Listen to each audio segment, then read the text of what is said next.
Okay, all good? All good. Okay. For me, all good. Yes. Yeah. Hi everyone, can you hear me? If you can you just pop in something in the chat? Yes. Yes. Okay. Okay. Thank you. Okay. So good morning, everyone. My name is Francesco De Biasio, and I am a researcher at the Institute of Polar Science, and I'd like to introduce you to Miss Zara GHARINEIAT, which is Associate Professor at the University of Southern Queensland in Australia. She's spending a sabbatical of 3 months in Italy at the CNR and at the CNR Institute of Geophysics and the Institute of Polar Sciences. She has a degree in civil engineering and a PhD in geophysics. Field of research is remote sensing, in particular coastal altimetry, LiDAR observation and mapping survey, and applied machine learning. And today's presentation will provide an overview of the application and advancements of deep learning in Earth observation and environmental sciences, ranging from predicting sea level trends to more innovative applications with various sensors, such as satellite imagery, LiDAR technology, and application of deep learning technology to some cases, like the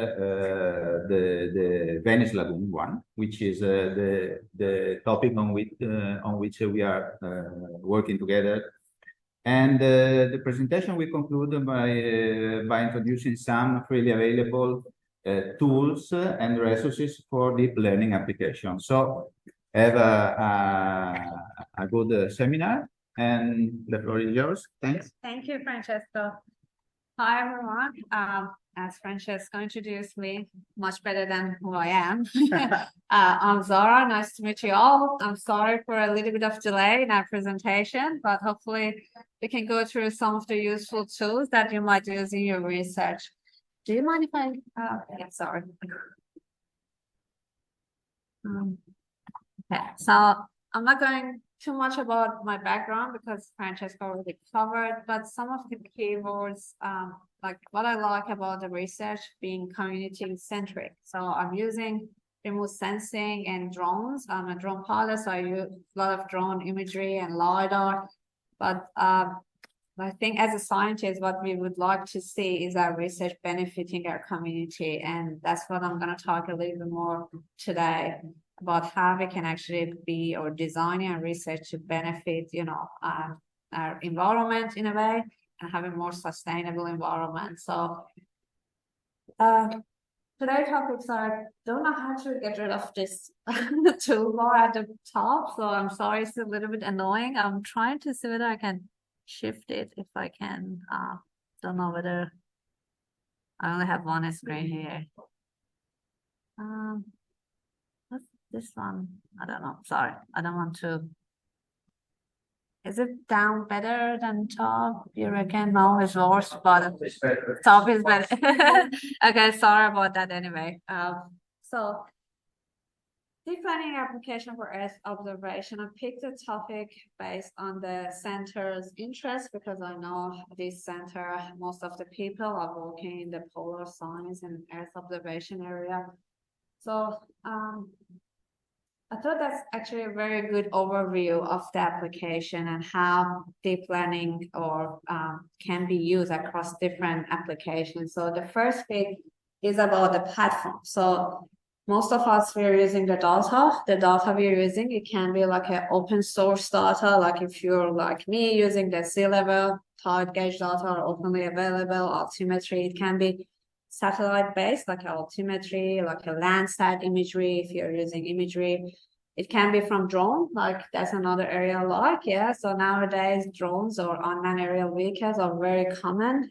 They can also be from that platform. It can be also from collaborative cloud-based platform, which is very common now in Earth observation. You might have heard like SAR Lab, yeah. So or the European Open Lab Earth database that you can actually get some of the SAR imagery or some other data stuff. Then we have these are only platforms, yeah, that we can get the data. The next speed is different type of sensors. So not only we have different platforms in Earth observation, luckily we have different sensors, yeah. We have multispectral sensor, which gives us different bands, yeah, like RGB, like near infrared, all those things, which can have different application. We have hyperspectral sensor. We have like a SAR or radar sensor. We have LiDAR. So all of these sensors, what makes it more complex has or require different modeling, different training, and it's not like one size fits all. Yeah. So today I'm going to focus in mostly on the time series, but I will also go through some of the imagery and LiDAR and how we can apply different modeling techniques. The third bit, which is I'm going to focus today, is about deep learning or machine learning, or in a way, multi-dimensional modeling. Yeah, so in Earth observation, we have a complex system. It's not like we have one data and that's it. So all the Earth phenomena are connected to each other. So one way or another. So they are affecting each other. So if you want to have a better modeling or prediction, the more data is always better.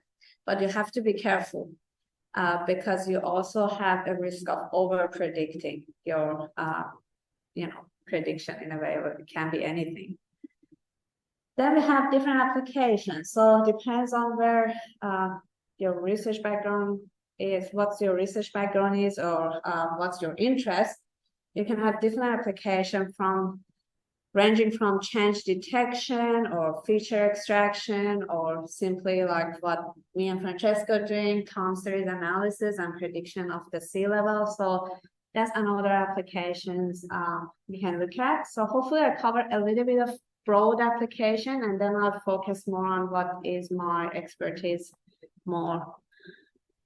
So first application, which is very common, land cover classification. So the most common application of deep learning or machine learning, and I'm going to tell you what are the differences between them, is you can actually classify your scene or imagery into different features or classes. So these are some of the work I've done, like on the right-hand side, you can see the work I've done with LiDAR, and that was done for deforestation. So we actually measured how that particular forest area has changed during the time. We used the deep learning model. The good thing about the LiDAR, anyone knows about LiDAR here, or laser scanning a little bit? So the good thing with the LiDAR as compared to imagery is LiDAR can penetrate through the trees. So it can give you a very good 3D model, and the fact that you can actually separate ground from the vegetation or building. So it's very useful for application where you have high vegetation area and you want to model those trees, or as I said, environmental monitoring. It's very precise. It can give you like millimeter accuracy. Nowadays, satellite also using the laser scanning is very common now. It's getting to the point that it's getting cheaper and more available. Usually it's very expensive. So the other one is again LiDAR. We used it for classifying different building or vegetation or ground. If you're talking about the Earth observation, it can be water bodies, different type of soils, all those things is the same application. It's just different area. Yeah. So classification of different features is the exact same method. So if you know the modeling, that's what I'm trying to do today. If you know the modeling, the application can change. All you need is just fine-tuning the parameters and find the right data to input and output from the model. So in open source, we have LiDAR is open source as well. Like you can get the aerial LiDAR from open source data sets. In Australia, we have different, obviously, websites. So I don't know the Italian version, but I'm pretty sure European is far more advanced than Australia, believe me. And then we have like, if you want purely imagery, you can use Landsat, you can use MODIS. They're all available imagery you can use for classification. A good tool for classification, if anyone knows about GIS here. So QGIS is a very good tool if you're looking purely only land cover classification. It can does a pretty good job, but for this application, I also use the deep learning. So you can write your own code and give the data, use the imagery to classify for you. The other application, which is very common, again, change detection. So you can have the land classification here, and then you put it in the model and say, here is the data I've got from 2010 to 2020. Predict how land can change, you know. You're kind of training your model. We go through the learning and training and how it can be done. And then it can predict, you know, in the forest example I showed you, we actually predicted how forest is actually disappearing in that area. And one of the big applications in terms of that in Australia, we have a lot of problem with our mining and environmental. I don't know how much you're following our news, but we're always fighting the miners because they destroy the vegetation and our environment. And it's actually a very good application for mine rehabilitation. When they close the mine, they monitor how it's actually affecting. I put some example as well about the work I've done with agriculture. It's not quite Earth observation, I know, but I thought that it's actually giving you some idea. We actually created the cloud-based platform, which is very trendy thing nowadays. When I get to the end of my presentation, I'm telling you about the cloud computation, which is a big thing now. And we actually help the farmer to record their the data, which is the NDVI index. Have you heard about vegetation index? If you haven't, it's simply using the multispectral sensors, you know, and then it combine the bands to come up with some sort of index which help farmers to detect the plant health and vegetation health, which can be very useful in a way that they could actually see which part of their farms, like we did a little bit of deep learning as well. So we detect the weeds and how it actually can protect or project them in the time. I thought I'd put this on. This is not my work, but I know this is more interesting for you guys than because of the focus of your research center. So I told you about the classification and change detection that can be simply applied to polar science. You know, you can actually apply, this is the example of classification, simple classification you can do in like QGIS, like it's already built in. Many of the classification, you don't need to do the modeling, you can just simply use the software. But the accuracy of classification from the software are not great. To be honest, most of them, they give you about 70, 80% accuracy. If you're lucky, you have to do a lot of manual labeling to make sure it's correct. But if you want to use deep learning, which we can talk a little bit more, you can get much precise outcome. You can actually focus on the very specific feature or very specific application you want. And you can increase the accuracy up to 90-ish% in terms of classification, 90, 95, depending on the model, obviously, and the area. So for glacier and ice monitoring, you can monitor the ice thickness, the change detection, the change in the environment, the polar area, whether you're working on Africa or Antarctica. So I don't know, whichever north or south pole, they're equally important. And very simple application of classification. So flood mapping, I thought that might also be relevant here to Venetian Lagoon. So we do have a lot of high tides.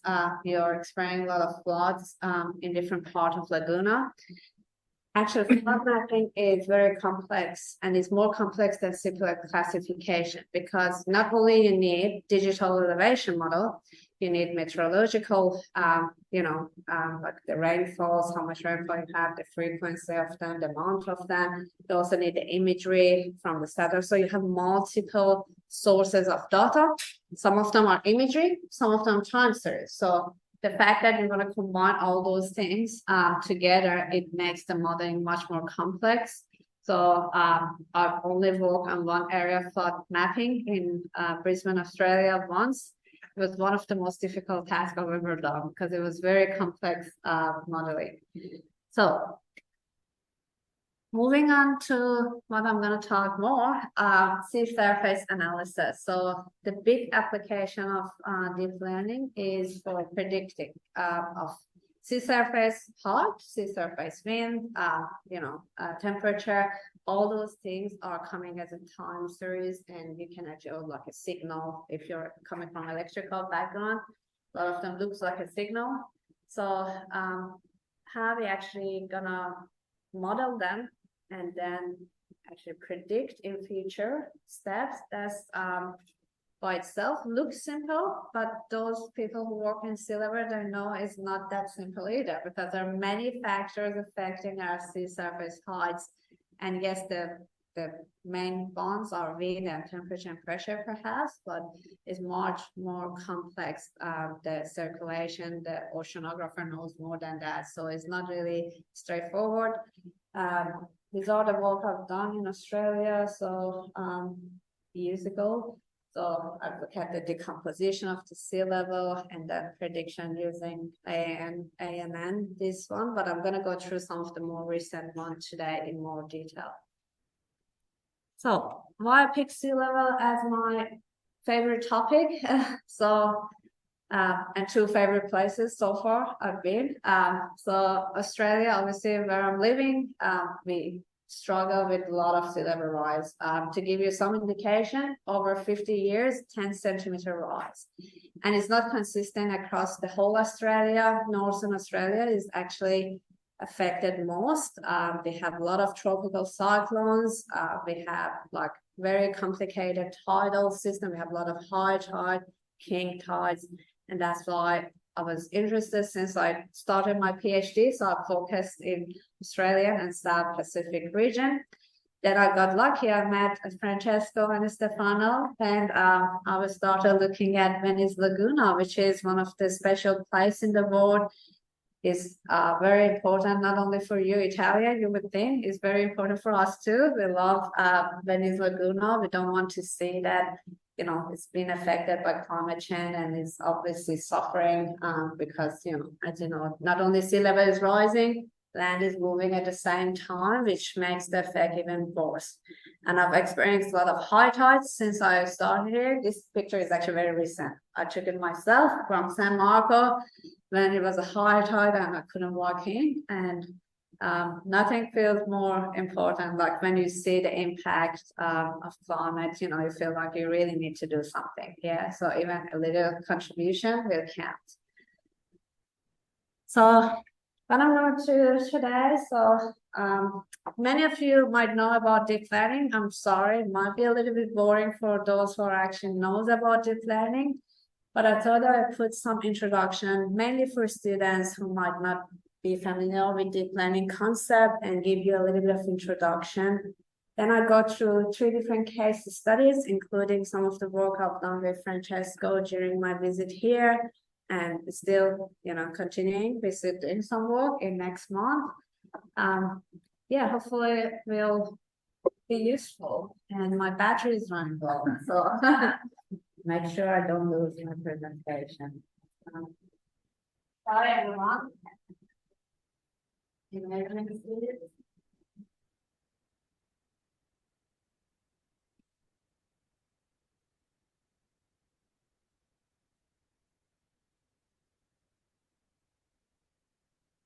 Okay. This is how early morning works, yeah? So you get the early morning and then you can prevent what's going to be a disaster. Your seminar is going to terminate. Anyway, so let's start with introduction. I put this because when I started to learn about AI, machine learning, and deep learning, to me, they were all the same. You might have heard like people saying, oh, I'm working on AI and I'm working on machine learning and deep learning, but are they actually the same? The answer is no. So, and I was using them mistakenly for many years before I started doing research in this area. So what is AI? AI is actually the big general term used, yeah? So it's a term used in computer science, not only for modeling or prediction. It's actually is the broad term to say how we're trying to mimic human brain using the machine or computer, yeah? But what is machine learning is actually subset of the AI, is actually focusing on modeling and prediction using the learning method. That's why it's called machine learning. Yeah, so you kind of giving some data, you train the model, and then you get. For AI, it cannot be this, there might not be no learning necessarily, like natural language programming, if you know a little bit of that. So the magic word is, while all machine learning are actually AI, not all the AI are machine learning. So that's the key word. But what is deep learning? And what is difference between deep learning and machine learning? Deep learning is even going smaller. Yeah, is the subset of machine learning. And why subset? In machine learning, as you can see in the figure, we have like input. Then we train our model using feature extraction. We actually tell there are a lot of manual process in the machine learning. So you have to label the data, or go through supervised and unsupervised later. But feature extraction will be done separately to classification. So the model first look through your data, trying to extract some features, common features or pattern. Then it will classify it and then make a prediction. In deep learning, thanks to a lot of hidden layers, it's like a black box.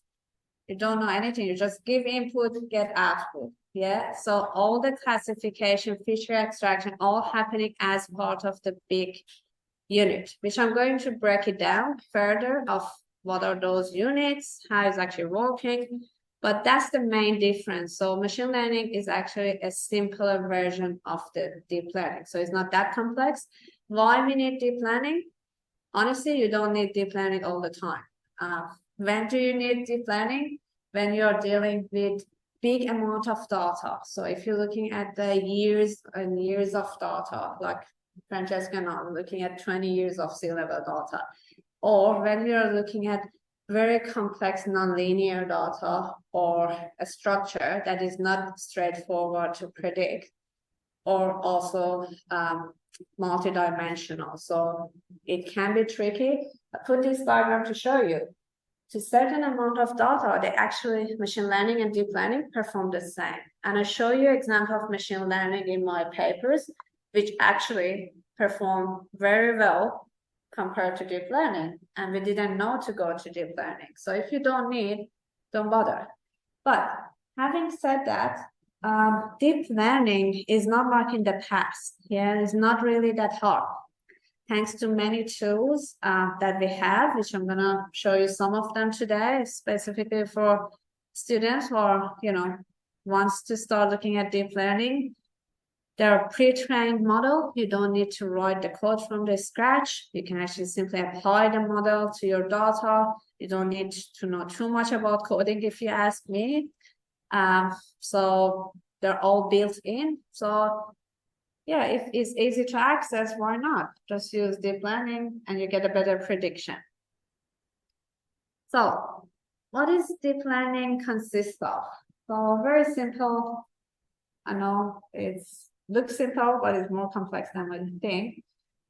We have something we call it input layer. Yeah, so input layer is actually your raw data. So the number of neurons, we have layer and we have neurons. Yeah, we call it neural networks for a reason. Yeah, so it's like your human brain has some neurons, which is responsible for transforming information, processing, weighting, applying, prediction. Yeah, so neurons are very important actually in neural network. So if I have like 3 neurons in my input layer, what does it mean? It means that my input data have 3 different features. Yeah, it can be like temperature, sea level, height, and wind. Yeah, that can be 3 different input data or feature. If you're looking at the imagery, I don't know whether you want to have detecting multiple features, you can also define that as an input layer. Or for example, if you're looking multispectral sensor, that can each band can be an input layer by itself, that looking at a different specific band. So in a simple word, yeah, so you have inputs, what we do, we weight each observation based on the importance here, and then we get the output. What does neural network does for us, which makes it even better and help us with prediction? We have something we say hidden layers. Why is hidden layer in deep learning? You don't see them. It's all happening in a big black box. All we see input and output. But we have the ability to change our layer, and I'll tell you what are the parameters you can change to fine-tune your model to make a better prediction. So I'm going to tell you what these lines are and how they connect different neurons. So these neurons in the hidden layer, what it actually tells you. So far I only have input. I know it's just simply my raw data. The hidden layer is actually identify the relationship and dependency between different input data. So each neuron is actually coming to say, okay, these two vision might be related. I'm going to talk about weighting a little bit later, and then you can weight the importance of those input data for each of those prediction or hidden layers in this case. So all the modeling is happening in hidden layers. What you're going to see is your output, which called output layers is only giving you the prediction. Yeah, so the input and output we can see hidden is not something we can do anything about it.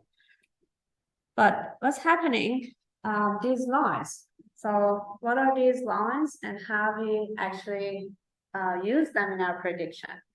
So I color code them to show you different weighting. So each of these connections between neurons tell you how you can weight the importance of the input to the modeling. So do I actually do any weighting myself? Not really. It's all happening as part of optimization process, which I'm going to talk. But all I wanted to show you, for example, this red one, it might be weighted 0, and blue one might be only 1. So what does it mean? It means that when it's trying to find a dependency or feature extraction between two inputs, it might just say, oh, these are not important. They're not related. So in your case, if you have two independent variables in your model, they might not necessarily have to do anything with each other, yeah, but they might have dependency to other input data. I'm just making up, yeah, but for example, if you have wind, temperature, sea level, you might say wind has more weight than temperature in predicting the sea level. They're more important or can have more effect, yeah, but temperature also can affect sea level, yeah? So the R can have a little bit more weighting or different weighting. So the next bit I'm going to talk about, so far we just talked about the block, yeah? What is block? Now, what is learning? How we can actually train or learn our model, or what is called learning to begin with. So in deep learning, any input data you give to your modeling, the reason we call it learning, because the modeling is actually learning from the experience. So what's happening? I give X1 and X2 as an input data, yeah? These are just simply random weighting. Models start with random weighting. It doesn't know anything about your data. It just come up with something and say, I feel like X1 is more important than X2, or creating, depends on how many hidden layers you define to have from the beginning. But the number of hidden layers you can control. You can have more hidden layer or less. You just define it in the modeling. Obviously, more hidden layers is going to give you a better or more complex. It's going deeper, yeah? So give you more complex or better modeling. But the trade-off is always time and efficiency. Do I need to go that deep, yeah? So what's happening? We weight them. We go through the hidden. So we're going forward, yeah? Left to right. Make a prediction, we find the output. And then once we have our prediction, we actually compare to what we have, yeah? So in each modeling, we have 3 sets of data. We have what we call a portion of data for training, which is what I'm explaining here. We have portion of data for validation, which training is actually the model is using to say how good is the modeling. And then you have the testing data set, which is independent data. It hasn't been used in modeling. It's just simply telling you how good it is, the prediction. So once we get to the end, we actually use our testing data and validation to see how good we are performing, yeah? Based on the performance, and we call it loss function. I'm gonna go to that later. It's like a root mean square error, yeah? So you get how well you predicted. Once you see the loss function, you say, okay, am I happy? Is it good? The model start thinking, is it good prediction? If it's not, what's happening? Going backward. So once it's done the prediction, it has some rough idea because remember, we start with random weighting. Model doesn't know anything about our prediction. Once we actually got the weighting, we come with the prediction, we can now go and adjust our weighting. You say, okay, my model wasn't good. How can I adjust my weighting to have a better prediction? That is called backward propagation. All deep learning models, most of them, I tell you there's only one, have backward propagation. In the beginning, when they started AI and machine learning, it was only forward. So they couldn't go and adjust. Some models still only going forward, but they use other technique for optimization. So how we actually adjust the weights? Do we do it manually? No, there is a technique called optimization of weighting. And how do I define it? There is a simple tab you put in your layer. The most common one is atom optimization. If you work in deep learning, just simply say the model or training which optimization technique we're going to use. In my opinion, atom is pretty good. The other one is variance reduction. What was the term? Sorry, I can't remember all the models' name, but there are only two common ones. Believe me, in error observation, everyone using those and it works. So don't worry too much about what technique you're going to use. They're all working well. So now we know all about model. So let's go through and see how it's actually working. Yeah, learning. We start with some random value. We go through and feed the input data to the network. We compare and calculate our loss reduction, or what is called simply, some of you know, root mean square, or some other indication that how well you're performing compared to observe. Then you go backward, you adjust your weighting, you iterate the process until you get the good prediction. How many times I should iterate the process? Try and error. As simple as that. So you might iterate like 200 times and 100, but it can be adjusted. How should you decide about how many times? You know, for example, if you use MATLAB, it shows a training progress diagram for you. Yeah, and you can see as the iteration is going, the loss function and how well you're predicting. As soon as you see your loss function is exceeding your training, you're going to stop it. Yeah. You're going to change the number of iteration to that number so you don't over predict or overfit your data. Sorry if it's simple, but I thought that might be useful. What type of learning we have? There are three common types. Yeah, we have supervised learning, unsupervised, and reinforcement. What is the difference between them? Supervised learning, you might have seen, I'm pretty sure everyone see the cat and dog example in the internet. Yeah, you tell, this is a cat, this is a car. You actually tell the model, you label the data. You say, hey, this imagery is a cat, yeah? You train, you label, the more data you label, the better training you're gonna get. That's why it's called supervised. You're supervising the model, yeah? It's like your supervisor telling you what exactly you need to do. So, or if you're working with the homework, for example, how many of you has the exam? Yeah, I've done many of them in my life. All I do always, you go through sample exam with solution, yeah? And then if you see similar example or similar question in your exam, bingo, yeah? So you write it quickly, you know what exactly you want to type. When you get in trouble, when you haven't seen it. So that's where labeling is important. So we have most of supervised is mostly for classification. Remember I talked about classification is mostly supervised, especially if you work with the tools like QGIS or other software. And regression is another type of supervised learning. What is unsupervised, which is very useful, but very difficult at the same time. So in unsupervised, you go to the exam without having sample solution, and you have to just use your knowledge or what you've learned previously, or what you can see and guess. You see the question, you guess what would be the answer. And then you get your results, your grade, and you see how bad you've done. And then you go back and read those and do again, learn about your experience, and then do it again, you get a better marks, yeah? So it's exactly the same thing in unsupervised. So you don't tell model anything, you just say, here's a bunch of picture, find a dog for me.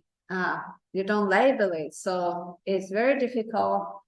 But how is actually modeling working? Using the clustering. So deep learning is very smart. As I say, it's mimic human brain. It's whoever the guy was started this, which I'm pretty sure is one of the Google data science leader. I forgot his name, but he was the pioneer in deep learning.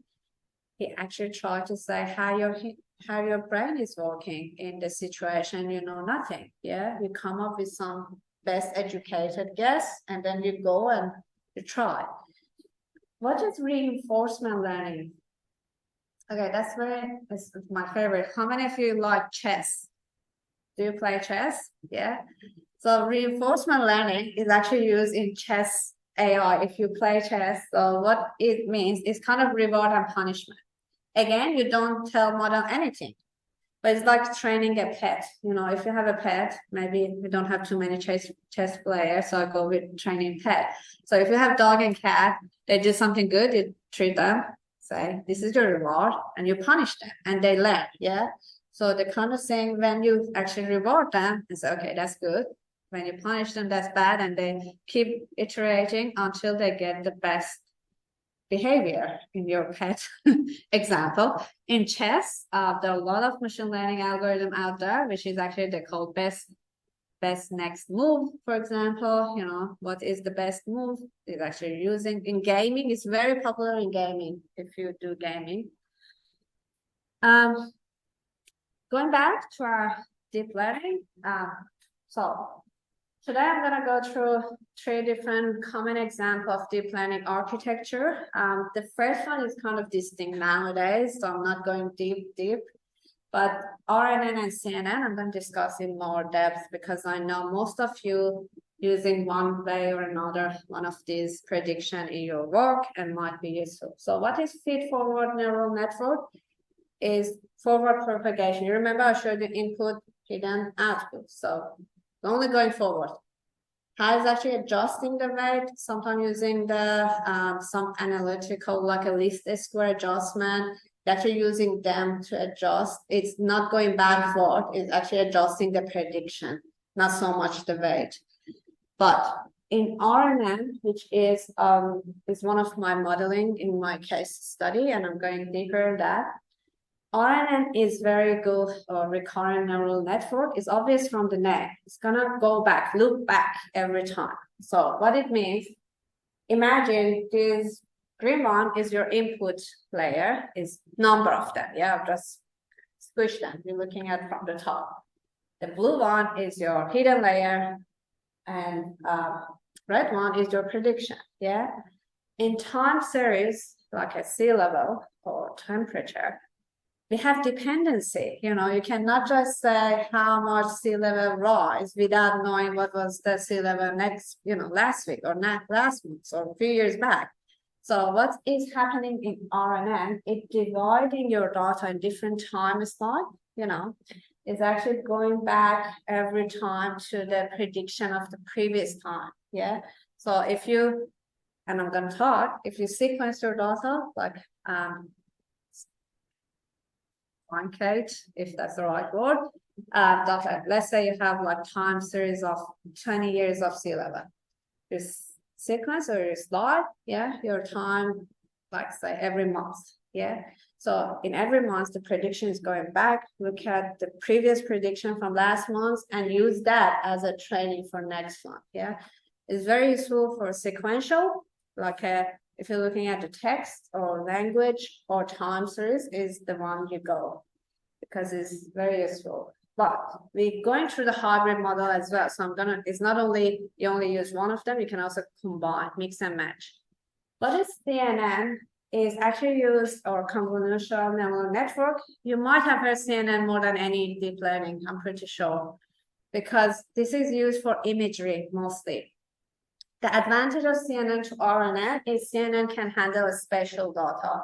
So if you have a matrix, like two-dimensional, like imagery, X and Y pixels, CNN is the one to go because it can handle multi-dimensional. Whereas RNN is mostly working with time series, one dimension, So you can use combination, which I'm using with Francesco, so I'm going to go through that later. But just so you know, if you're working with satellite imagery for different Earth observation application, CNN is very, very good. And I'm using that with my work in LiDAR, in drone imagery. I'm going to show you some of the example I'm doing.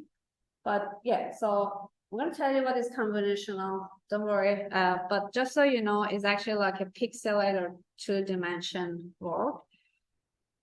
And we're gonna subset it in different layers. So before I go and talk more about application, I thought, just for your information, I put some of the common terms.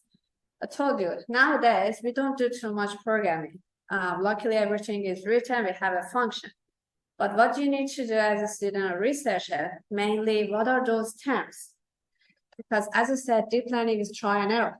You go back, you change the number of hidden layer, you change back, we call it fine tuning your parameters. But if you don't know these terms, how are you going to fine tune? So I thought that I pick few. I'm not going through, it's not a deep learning lecture. I promise I'm going to cut it short soon and we get to more interesting bit. But just so you know, so far I just said we have hidden layer, but what is hidden layer? How those neurons is working? So let's go back quickly to this. So what's happening here? So each neuron is a combination of the sum of the weighted of your input. So it's like x1 multiplied by the weight plus x2 multiplied the weight, and some of them is your neurons in the hidden layer. But if I just simply sum of them, isn't it linear, do you reckon? It's like a linear equation, So it's like weight multiplied by the input plus. How can I make it nonlinear? How can I make my neuron to account for nonlinearity in my data? This is what we use activation function.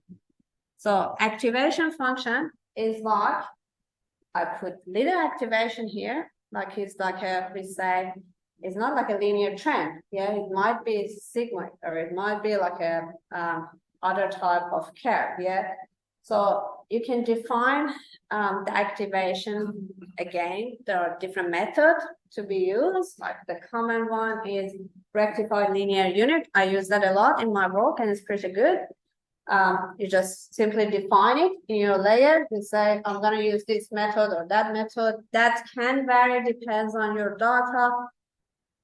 ReLU output is the most common one. It's like an atom optimization. If you work in Earth observation, there are the two common functions, both for optimization and activation. So what's happening? We have weighted observation, and then I put something like plus B. What is that B? If you have a linear trend, equation. So A multiplied by X plus B, is going to give us Y. That B is the constant, So we can say where our linear trend starts, From that, it doesn't start from 0 and 0. It might start from 2 and 0, or something else. So I don't know, I'm making up. In the deep learning is exactly the same. We tell our model to include bias. What bias does is actually helping to better fit the model. Not only we say this is nonlinear, it might not necessarily start from the origin, it might start somewhere else. So it's kind of helping have more flexibility in your modeling. So Another thing you might hear, flattening. So many times you run the deep learning code, it comes, oh, use the flattening factor. What is flattening factor? You're not going to have too much problem with flattening if you work with time series or 1D dimension or 1-dimension data, but you're going to have trouble when you're working with imagery. So if you look at this matrix I put here, it's simply, you know, different pixels with different value, each represents something. Yeah, it might be the brightness, I don't know, it might be the color. So flattening is actually converting the 2-dimensional to 1 dimension. So it's kind of flattening your data. How it does that? There are different methods. I'm not going to go through that. All you know what is flattening and how you can introduce it is very simple, similar to activation. You just put the flattening into your layers and options. And when you're training your model, it's actually accounting for that. Yeah. So other time you might hear fully connected layer. So in my prediction, I use fully connected. What does it mean? It means that in previous one, not all layers are connected. Yeah, some layers, some hidden layer might or may not connected to input data. Yeah. In this case, you say everything is connected. Everything is related to each other, from the shape, color, edge, all affecting our prediction. So usually it's giving you a better prediction, but it's obviously time consuming and it might be overfitting as well. There's always a risk. Convolution and pooling. So I'll put 2 other elements, and that's pretty much it for the lecture of deep learning. I'm sorry for the big talk, but if you're using, so far those terms are common between RNN and CNN. You hear them all over the places. If you're using CNN, you're going to hear 2 more terms, convolution and pooling. What is convolution? Why we call it convolutional neural network? Have a look at this image. If you have a big image, imagine you have a magnifier. Yeah, so you have a small magnifier and you put in your image, like this area. I only focus on that. To focus on that, we call it something feature detection. Yeah, so I say, okay, I want to detect that cat or that specific feature. In image is going to be a value to the pixel. Yeah, so you're actually assigning the value. It depends on grayscale or RGB. That value can be different. So you kind of saying, I'm only focusing on that, and then you slice your imagery. Yeah, so that slices and feature matching, which is very complex. That's the lecture by itself. It creates another map for you. We call it feature map or convoluted map. Yeah. So it's kind of having lots of layers like this for you. So it's slicing, it's matching. You can even go pooling. Pooling is you even go further deeper. Yeah. So you're actually looking at some of those pixel numbers. It can be maximum, minimum, it can be average, and then you create another subset of that imagery. So by pooling, you're actually improving your prediction, because right now you predict on the whole lot, you predict on the little subset of your imagery. So sorry for too long, but I thought that because I'm going to use some of those terms, might give you a little bit of introduction, specifically for students who might not use it. So, data preparation, before we go and talk, I'm not going to go through all of them, I promise. So, what is important? I just wanted to highlight, you know, whatever model you use, it doesn't really matter. I don't know whether you've heard the terms garbage in, garbage out. Yeah. So you give bad quality data, you're not going to have a good quality result. So it's always important to check where you're actually getting the data, whether the source is good, whether they've done all the correction, clean the data, especially if you use LiDAR, laser scanning. A lot of cleaning. Yeah, so the point clouds are everywhere. Cleaning, make sure there's no error. Train, you know, if you're working with time series, like what I've done with Francesco, you can actually look using sequencing. I told you, you're looking at like a part of data, you sequence the data in equal lengths, yeah, and then you give them as an input to your layer. What else is important? Integration, if you use different times, image and time series. very difficult task. So you have to be very careful about how to integrate, how you actually define it, make sure it matches the spatial and temporal location or match, make sure the correct labeling if you're using the supervised. If you don't use, then how you're actually gonna handle all those data. Anyway, lots to learn, but data preparation is the big task in modeling. To give you one example, I thought I'd put this as an example of data preparation, how it can affect. We talked about CNN. Yeah, I told you CNN can be used for feature detection. This is the work one of my students done. We look at the crack using the imagery. We try to use applied machine learning to detect the cracks in the building. So what we've done, we did a little bit of experiment. We use RGB, grayscale, and some of the filters. These two are simply a filter. You can apply to your image before we give it to model. So we thought that it might give us better edge detection for cracks, yeah? What we found though was very interesting. We actually tried different epoch from 10 to 20 to see the difference. Not so much improvement. So sometimes just having more epochs is not necessarily a better result. But what was more interesting, which one do you reckon gave us a better prediction? Grayscale or RGB or other filters? Grayscale.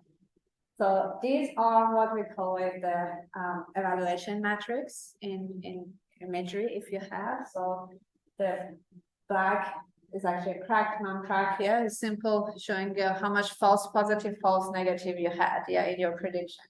As you can see, the grayscale was the best one, actually better than RGB slightly, not so much. So why then we use RGB? Because in RGB, each pixel needs to have 3 layers, red, blue, green. It's more processing. So if you do a little bit of simple analysis before you go and apply to your application, sometimes it saves you a lot of time and effort. Yeah. So yeah, so that was, I thought that might be interesting.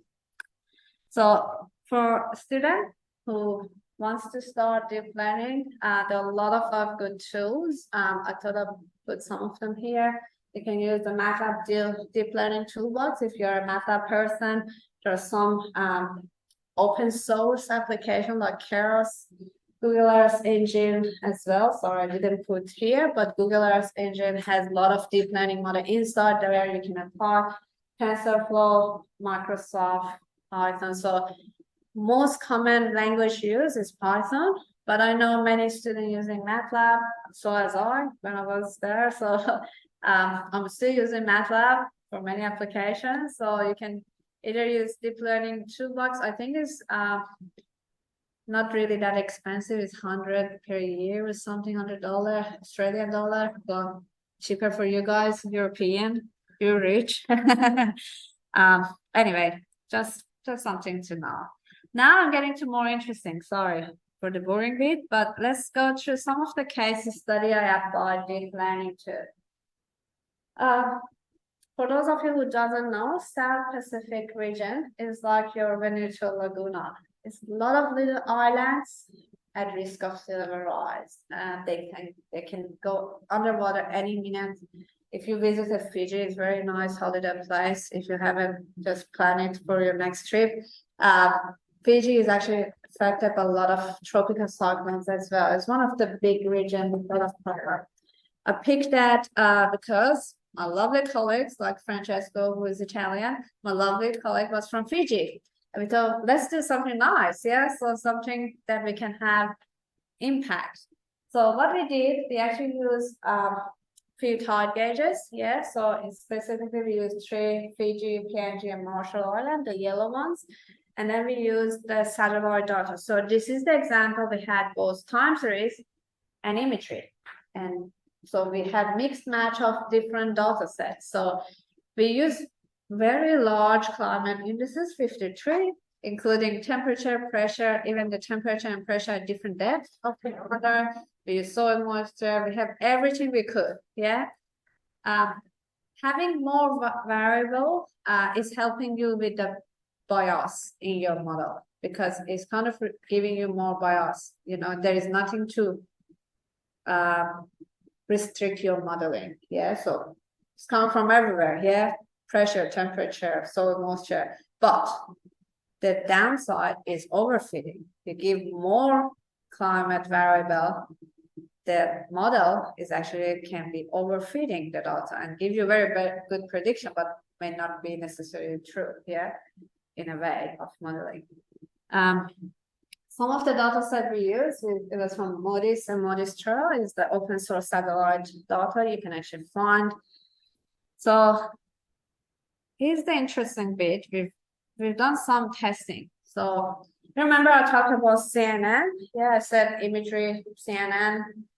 We tried CNN, didn't get good results to begin with. So we just simply put the data, applied CNN. Why we didn't get good result? Because it was mixed match of spatial and temporal data. Yes, it was good for spatial data, not necessary for temporal data.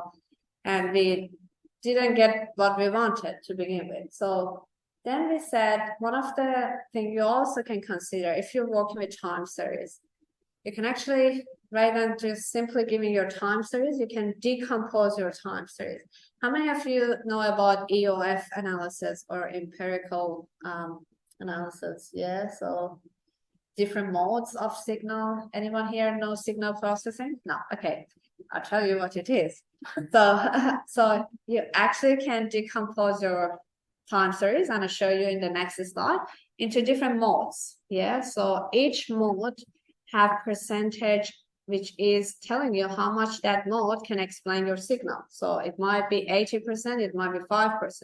You might have 10 or 12 mode, but usually we only use 3 or first 4 mode because that will explain all the signals for us. So in our case, rather than using EOF, which is very typical decomposition, we actually use what we call it CEEMDAN. Is most common model. Most recently, everyone using the very long name, complete ensemble empirical model, decomposition, and adaptive noise. I'm not going to tell it again, read it for the rest of the presentation. And what else we've done? So far we have like multiple predictors. Yeah, so I have 53 climate variable. We actually decompose our input data into different signals. We put it in CNN, but also GRU is recurrent. It's like RNN, some type of RNN model. So we said, because we have a spatial, we also have temporal. Yeah. How about we mix CNN and RNN model, and we can have a better hybrid model to predict our results. So we kind of combined them, and then we did the prediction. I'm going to show you everything. Just this is a brief overview. We actually divided our data with 70% training, 15% validation, 15% testing. How do you decide about this? Very random. You try, you see which one gives you better. Sometimes, obviously, more training gives you better results, but it really depends on what's the period of you want to have prediction for. Yeah, so and how far you're gonna go step forward into the future. So we tried. Very interesting to see.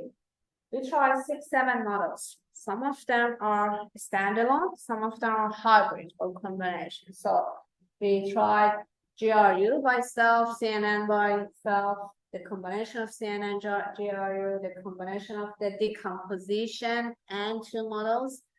What we found was interesting in a way because it didn't perform equally across different targets. So what does it mean? So if I want, so this is just an error bar, simple error bar. You can see the smaller one is better. Yeah, in our case, the first one is performed better, the hybrid model we use. So the first column is actually showing across 3 different height gauge. But this is the one I actually like better because it's more clear, it's not messy like the previous ones, and we can have a better sense of it. Look at these different colors show different height gauges. Yeah, so look at the model. Some model, yeah, perform better in one height gauge, not necessary for the other. But as we got to the model we created, decomposition plus the hybrid model of GRU and CNN, the performance was very equal across 3 tide gauges, and it was more than 95%, which was pretty good actually. But some of the model, as you can see, was very low, like 30%, 40%. So deciding about the model, the reason I wanted to present to show you model is not only just say, I want to have deep learning, I go with CNN or NU2. You have to understand what's the nature of your data. The combination of them is very easy. Don't think it's complex. I'll show you the stuff I'm doing with Francesco, and I'll tell you how you can actually easily use the combination of the layer. Yeah, it's just simply adjusting your layer definition to be in a certain order. What we found for different targets, this is the plot of forecasted against prediction. As you can see, we have very good prediction. It was very, it's also always from the time series. It was more than 90% for most of our targets we could match.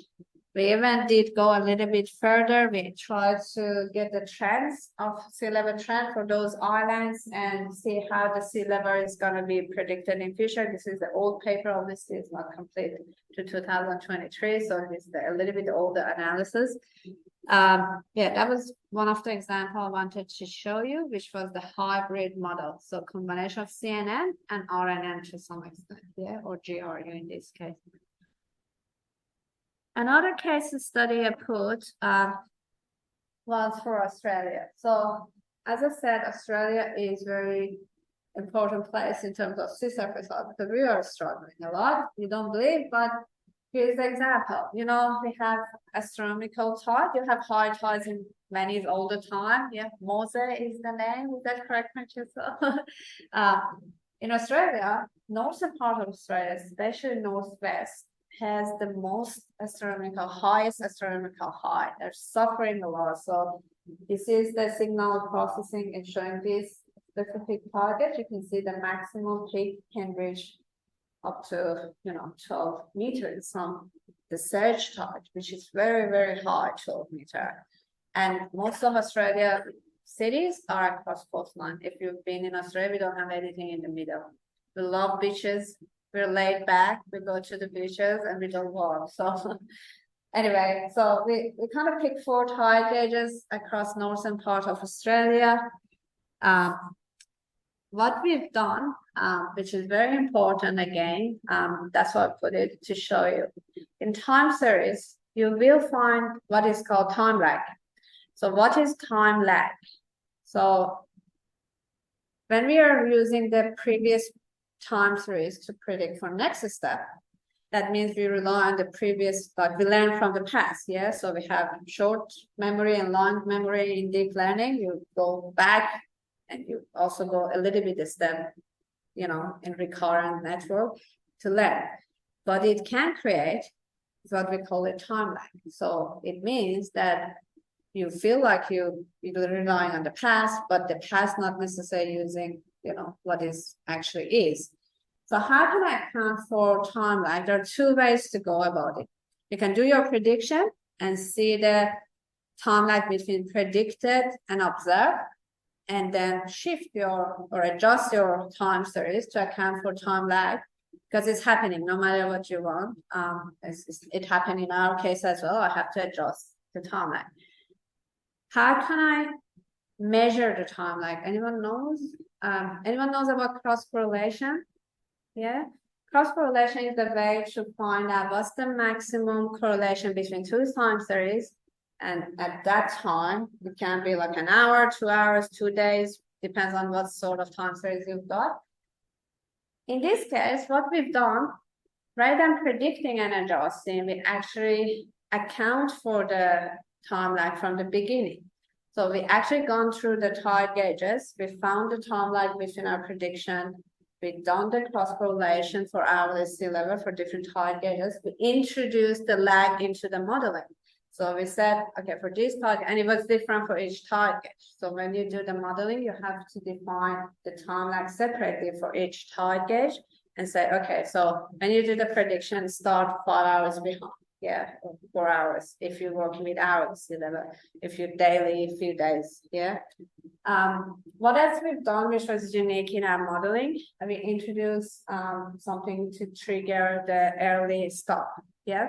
So we actually said when the modeling exceed when you do the prediction and it's actually exceeding 1% tolerance, just exit the model, stop the modeling. So in the term, they call it early stop. So you can actually train the model to have early exit when the error exceeds a certain range, or you actually can say when the improvement doesn't happen after a certain point in time or epoch. This is the example. If you remember, I talked about fast forward, only forward, and said, yeah, no one actually using most of deep learning are backward and forward, like going backward propagation. But this is actually an example of only forward. And I'll show you it actually can perform as good as the backward deep learning. So it's called extreme learning machine, ELM. It's not new. It's very well-known model. What's happening in ELM, you only have one hidden layer. It's not like deep learning, multiple hidden layers. It's not deep. It's just one single, very simple. It starts with weighting the database, random. Just do the weighting. Go to the modeling bit. This is where it's actually adjusting the prediction. So everything is the same. We have weights, we have bias, we have input. We only have one hidden layer. So far, so good. We're just going this way, yeah? What happens if our prediction is not good? The model doesn't go back and change the weighting. Weighting stay as is. It's actually going through, it's like a least square iteration. So it's kind of adjusting the errors, yeah? So until it gets minimized, yeah? So it's kind of optimizing the model that way. So it's using analytical weighting in a way, or least square adjustment. So it's adjusting the result. And then you can get obviously predicted against observed. We've done some testing with different modeling. We have LSTM, long short-term memory. I'm going to talk about LSTM next one, but just so you know, it's RNN network, yeah, recurrent neural network. We have ELM, we have EMN, and XR. These are the very simple deep learning models, yeah? We did a comparison just to compare these two, LSTM and ELM. Just have a look at those two. Don't worry about the all four. This is RNN model, yeah? So in reality, RNN deep learning should perform better in time series, like sea level. But you can see is actually the ELM perform better most of the time. And it was only fast forward, like forward propagation. What does it mean? It means, goes back to my first statement, there is no one size fits all approach. So if I come to you and say LSTM is the best model, you challenge me all the time and say, I might find a better model. I might combine the models to get a better result. But doesn't mean we cannot use LSTM. I would say, no, LSTM was pretty good. It gave us 90%. So you can also go for LSTM.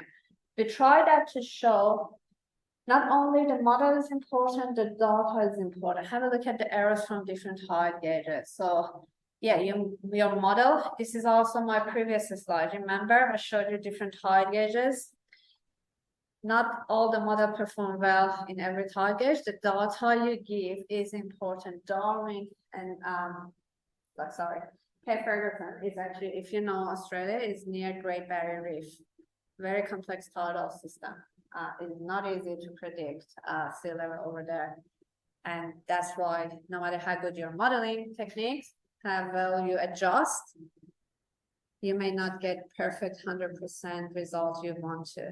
So don't get disappointed. This is just a tool for us, yeah? So now, maybe more interesting part for you guys. Italian, Veneto people from Veneto region, Venice.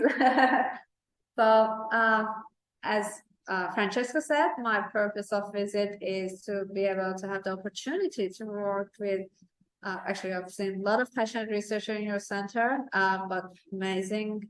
Francesco has been amazing, and I learned a lot. So Francesca and I and Stefano are another collaborator from CNR. We are currently looking at a sea level rise in Venetian Lagoon. Sorry, I was trying to get it too many times using internet, trying to get the Italian names. So we use tide gauges across lagoon. We also use satellite altimetry. Hopefully, in the next part of my visit, we're gonna use the SAR for land movement and integrate into our prediction. But so far, I was just using deep learning for sea level prediction. I only use sea level, haven't included wave or wind and temperature yet, but that's the plan to do to see how we can improve. So we have the target data is every 10 minutes, correct me if I'm wrong. But I've converted them to daily, and I'll tell you why, in next slide, because I found some high frequency data that I couldn't model. Yeah, so as I said, there's always downside to the modeling. So what I use, I only use LSTM to begin with, because it's a time series. Yeah, it's a recurrent network. Then I read a few papers that they suggested if you combine LSTM and CNN, will give you a better result. And yes, it did give me a better result, not by much though. Yeah, so there's only a few percent. I'm still fine tuning to see whether I can get better results, but I'll show you some of my early results. So I thought I'd give you a little bit of overview of what is LSTM, long short-term memory. So it's same as RNN. It goes back. I'm sorry, I got a little bit over time. Yeah, so, no worries. Thank you, Paulo. So we actually done some data preparation. So for data preparation, what I've done, first, I've converted to daily. There's something you have to do in any deep learning. We call it data normalization. Normalization can be simply using max and mean. So you're kind of removing the maximum, minimum, and average from mean from your data. Why we're doing that? It helps with the prediction. It removes the trends or any variance that you might have just simply due to the pattern in your data in a way that can trick your modeling, because that can be having a maximum mean or trend is not good necessarily, because that will force your modeling to fit the data. So I did the normalization. I create a sequence. I slice my data into 30 days. I tried 7 days, 50 days. Honestly, not much improvement. So I decided to go with monthly. That's good enough for me. I split my data between 75, 15, 10, validation, test, and training. And then what I've done, I've combined. How I combine my layer. So when you write, for example, if you use MATLAB, there's a function layer, yeah? And then you specify your layer and you start from the first layer. You have to always start from what the order is matter, yeah? So in my case, I first put CNN, yeah? So I put convolutional network. It's obviously 1D layer because I only have one time series. Yeah, it's not imagery. Then I actually ask my model to account for non-linearity. You remember I talked about activation functions. So I gave activation result. Then I put another layer of LSTM. So I did flattening. Do you remember flattening? Did flattening, put in LSTM, put another layer of LSTM. So I had 3 layers. CNN to LSTM. And I also have something I call it dropout layer. Dropout layer is like early stop. It's kind of dropping before it gets to second LSTM. If the prediction is good, drop out, so it doesn't overfit the prediction. You can introduce, it looks complex, believe me, it's just a word in the coding. So this is the early results we found. This is the top one is Burano, and the second one is Kyojo. I use for all the targets I just present to for the sake of presentation. The red one is predicted, blue one is observed, and then I have something green, which is neither validation nor test or training, is forward prediction, or it's like not validation either. So I'm going to go, this is still level, can you predict 2 days ahead? And it turns out very good. So our result is about 90% correlation. As you can see, it's pretty well predicted. I'm still fine tuning, so I haven't got the final yet. And we took this picture with Francesco. This is one of the old tide gauges in Venice. I thought that is cool to present.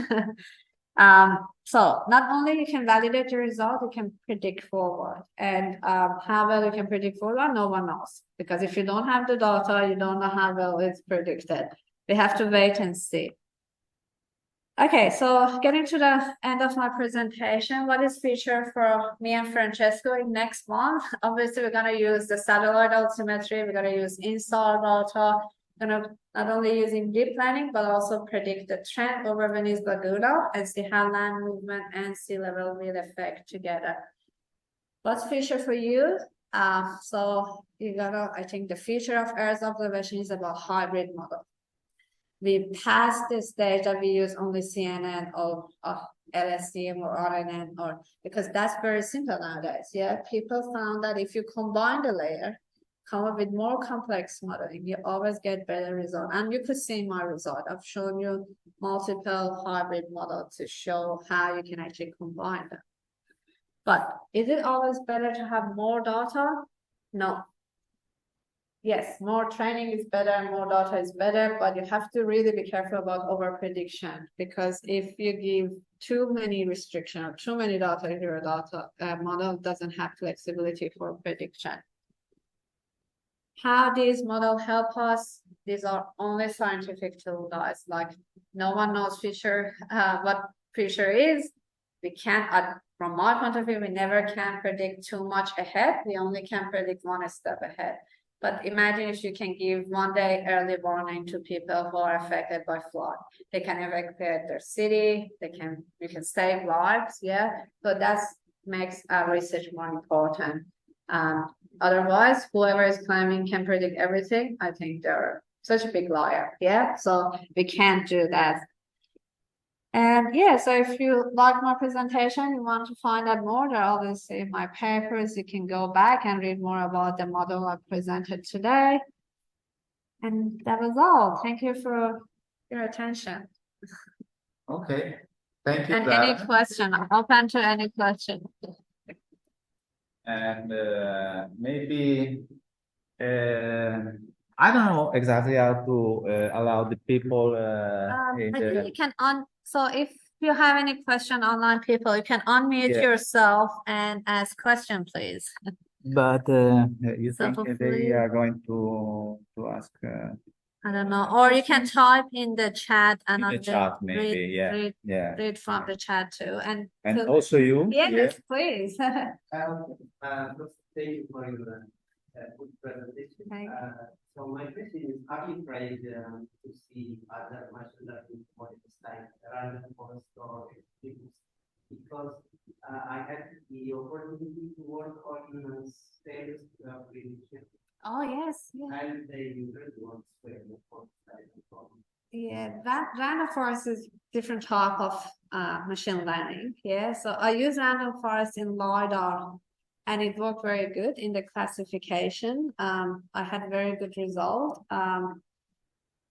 In sea level, not so much, because it's with I tried once. I found that RNN worked better because of the fact that it can go back, loop back in the time.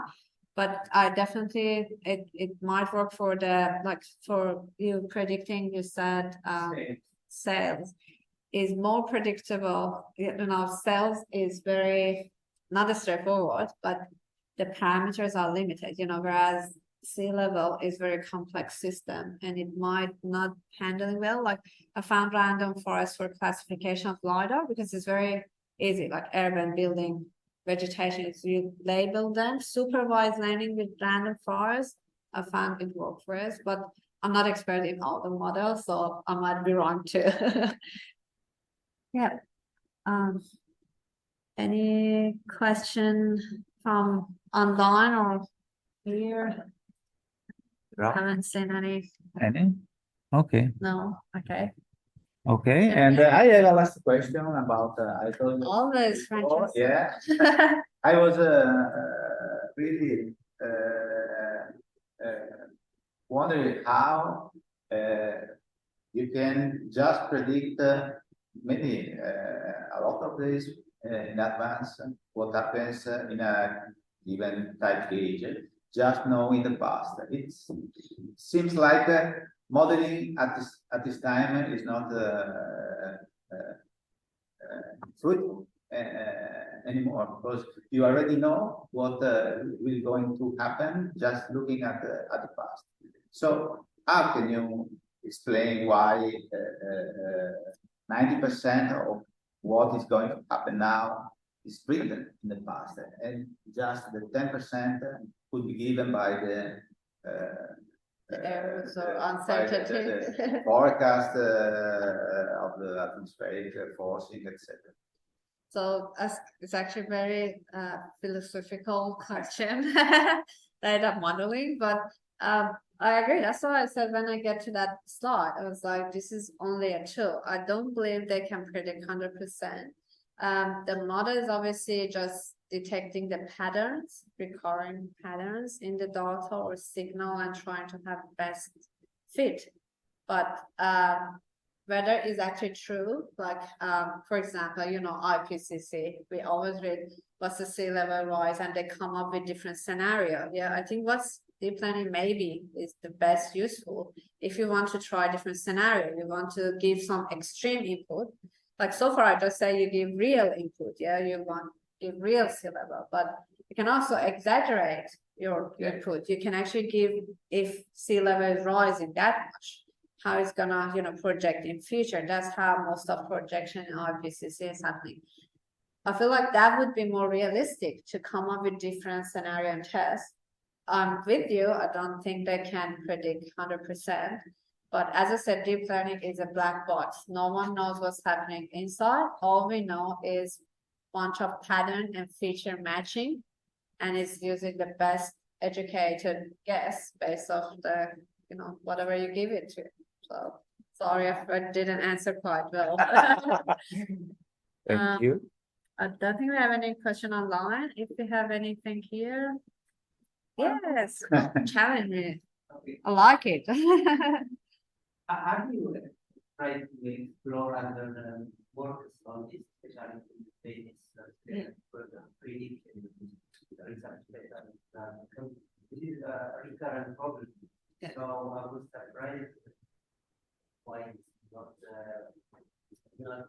seen by other people in the research area and the computer science. It's actually Similar kind of works at the time when yeah, there is actually. I actually sent it to Francesca. That there was one guy who published something about using deep learning. It wasn't deep learning, it was combination of the Ensemble for land movement and some modeling in Venetian Lagoon. But the model they use, to me, can improve. That's why we're looking at a hybrid model. They use just a simple model to predict. I think the prediction they've done was good, yeah, using the INSAR as well. They combine with INSAR, but what I'm hoping also I predict the land movement as well, and combine the prediction of the land movement and prediction of the sea level, not only the sea level itself. So as any researcher, you do this much contribution to the research world, and yes, of course there are more pioneer always, but yeah, there is if you want, I can send it to you if you're interested in that area. So far I found 3 or 2 papers similar to the work me and Francesca are doing, but not exactly the same. Yeah. Very good. Thank you, everyone. Well, thank you, everyone. Thanks. Thank you to Zara Thank you. and all the present people. Thank you, everyone. Thank you. Bye. Okay. Okay. Wow. Did I go over time? It was exactly 1.5 hours. Okay, we are going. Oh, you're welcome. Hope you enjoyed. Someone Thank you has for left coming. a bottle here.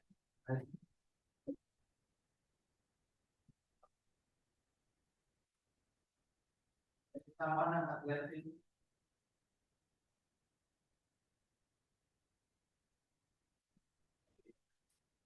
Oh, thank you. Do you know Francesco?